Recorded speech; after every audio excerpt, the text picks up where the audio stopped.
This is episode 533 of the Rio Grande Foundation's Tipping Point, New Mexico. I'm Paul Gessing, president of the Rio Grande Foundation, New Mexico's free market think tank. You can find out more about the foundation at riograndefoundation.org. I'm very pleased to be joined this week by Carla Kugler. She is the head of the local Associated Business Building and Contractors chapter here in New Mexico.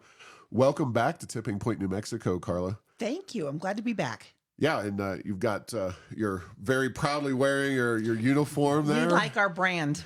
Yeah, I can see that, and nobody will mistake you as anything but. But talk a little bit about the Associated Builders and Contractors.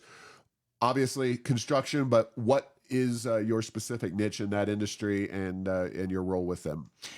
Sure. So Associated Builders and Contractors is a national organization. So there are 68 chapters throughout the U.S. We are the only chapter for New Mexico, and we are what we consider a one-stop center for the Commercial Construction Association. Our primary mission is to promote fair and open competition. So we have what we consider merit-based contractors, so not anti-union, but again, we promote fair and open competition within the construction industry. We have here in New Mexico, we have the largest multi-trade apprenticeship program in the state.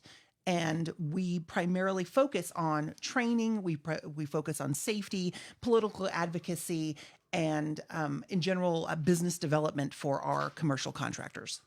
Yeah, and definitely somebody who I see regularly up in Santa Fe at the Roundhouse, as well as occasionally at city council and county commission meetings, although quite frankly, I haven't been as involved with those local governing agencies. There's been some big issues discussed, but from our perspective, quite honestly, the project labor agreement issue was one of the most recent big issues, and that's been on the books now in Bernalillo County for a few years. So we'll get into a little bit more on those particulars. But before we get too far down the tracks, I want to let you toot your horn a little bit.